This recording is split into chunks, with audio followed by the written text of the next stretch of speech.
the top 5. Remember in the pre-race show I said if you're going to make a statement to the 48 team, tonight might be the night to do it. You can forget that. I believe he's a-coming. I think you can forget that one. But you know, looking at Matt Kenseth, remember on that first caution back on lap 15, Todd Parrott decided to roll the dice, get that track position. He paid the price a little bit, but he gained a lot more than he lost, and here he is up in the top 5. Now, this is by far the longest green flag run we've had. We're only about 10 to 15 laps away from what will be green flag pit stops.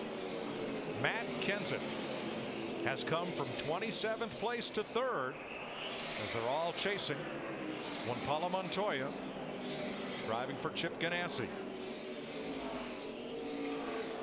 I believe a lot of these guys are just hanging on, waiting for the nighttime, waiting for the track to cool down, get their car right then, because that's where the race is going to finish, in the dark. I think some of these guys are really not too worried just yet. Yeah, because what it'll do a lot when it cools down, you heard Carl Edwards talking about grip, it maybe won't hurt a car that bad that's good now, but it will certainly help a car that doesn't have a lot of grip right now, because the track's going to gain grip. Boy, Brad Keselowski in that number 12 has been after Jeff Burton now for about half a dozen laps. They fight for 13th place, and A.J. Allmendinger, our pole sitter, is going to let him go. Yeah, and we've got the word a while ago that A.J. in that 43 car, he's fighting his car not turning. It's pushing, especially into this long run we're having right now. I think A.J. needs to move up a little bit. He's been hung on the bottom all night long, and it looks to me like there is a little bit of grip if you'd move up some and maybe try that for a while. But he's committed to that yellow line, as you can see. You know, Mike, this is his second race with this rear spoiler. We started with it at Martinsville. And going back to what Carl Edwards was saying, a lot of people he's racing around is loose. That's kind of what this rear spoiler did to some degree. It hurt the drag of the car, the straightaway speed, but even though it was a change at the back of the car, it puts more downforce on the nose of the car and tends to make the car actually a little bit loose. Now, the way it was explained to me, Larry, is the pressure point, the air pushing on the car, was moved forward several inches. So that's why it's put downforce on the nose. Johnson is there. If Montoya runs into trouble in traffic, we will have a new leader. They come up on David Gilliland, and there is Jeff Gordon ahead of Tony Stewart, 5th and 6th. Here's Johnson looking for the lead. Not this time. All kinds of lap traffic up in front of our leader right now. Kevin Conway gives way for his teammate Gilliland in the 37. And now here come the leaders to the inside. Boy, they're tracking each other, aren't they? The 48 and the 42. I mean, they're tracking each other down on the apron right together.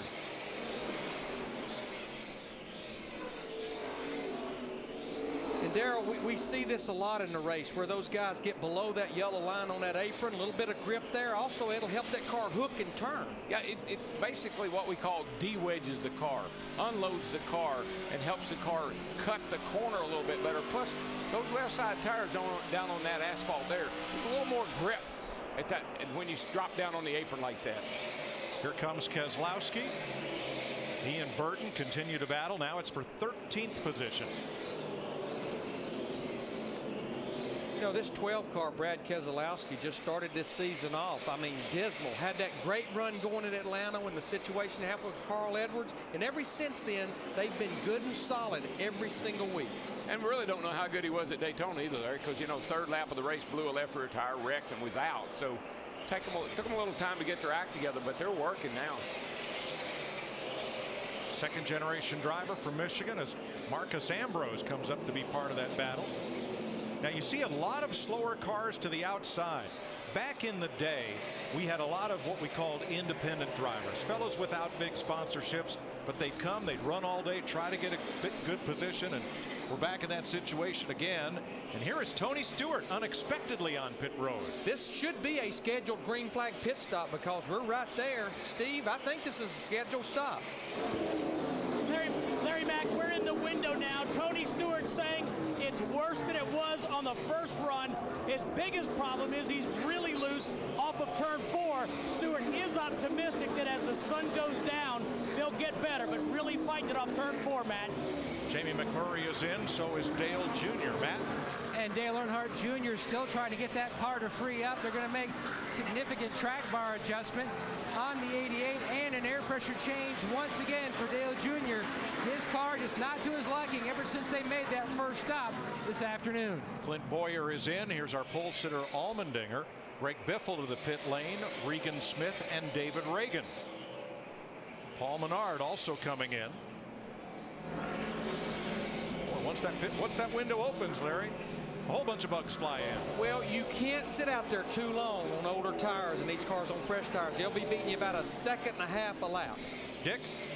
Jay Allmendinger had drifted all the way back to the 15th position before this round of pit stops, Mike. He had no grip in the front, no grip in the back. The wrench has gone in the back window on both sides. So significant adjustments to Allmendinger's car. He had started on the pole.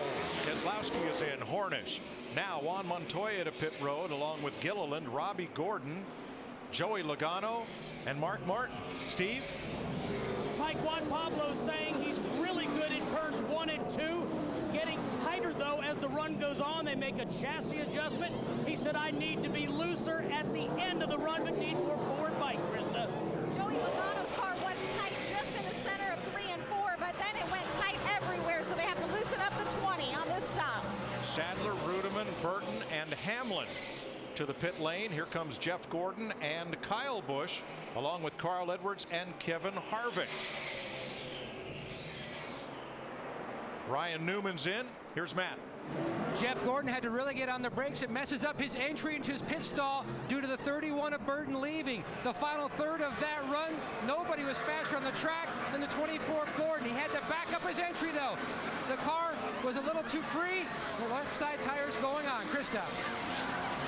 Jimmie Johnson brings his car in, talking about giving up. He thought maybe it was the set of tires that was affecting the handling, so they're going to go with 4 tires for Jimmie Johnson. He said his race car definitely changed throughout that run. Matt? And Matt Kenseth said his car was more loose than tight over that run. No changes, though, just a tear-off. The sun, dust, and bugs playing a factor for visibility. Car in the wall, turn 4. It's Kurt Busch, the 2 car. Looked like he cut a right front tire down. He just took off into the fence. No caution. The track is clear. And Montoya goes back to the lead. Now see if Busch could make it off the track safely. Yeah, I'm a little surprised he didn't get down on the apron. Well, I think he's trying to, Larry, but you can't, when the right front's torn up like that, you can't just kind of go where you want to. So the only driver who has not stopped is 5th place Scott Riggs. He would be the big beneficiary if the caution waves, but the yellow flag is not in the starter's hand. We're going to stay green.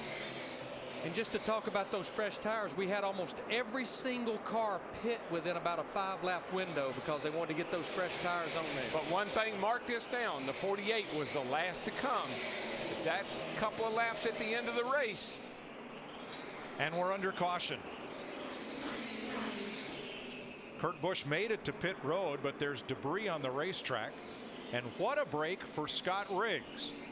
When Casey Mears stepped over to Joe Gibbs Racing to stand in relief for Denny Hamlin, Scott Riggs was tapped to drive the Raymond Key number 90. There's a look at Mears, and the car he exited just got a huge break from this caution because Riggs hasn't been to pit road since lap 57, and now he's the 6th place car. I got a feeling that Doug Richard, my old NASCAR performance buddy, he was going to run that 90 car probably till it couldn't go anymore on fuel. There's Doug Richard. Actually was a crew chief when Dale Earnhardt Sr. won his first championship back in 1980. Well, I wonder if we'll have a driver change on this little caution period. Well, he told us in the pre-race he would make a decision somewhere around lap 50 to 75 because of that long green flag run. We're now to lap 135. But, you know, looking in his face, looking at his eyes, I don't see any grimace there. I don't see him looking like he's hurting. Looks pretty comfortable to me, pretty confident. David Reagan will get the free pass. He was the first car 1 lap down as we work the 4th caution of the day for debris in turn number 2. Dick, what's the situation on Hamlin? Well, he's going to stay in the car, Mike, by the looks of things, but they're going to have to do a lot of work on it. There has been front-end damage to it. They had the electrical problem we reported on earlier, and they are going to pull both of the batteries out of this car and replace them. Casey Mears, however, sits still.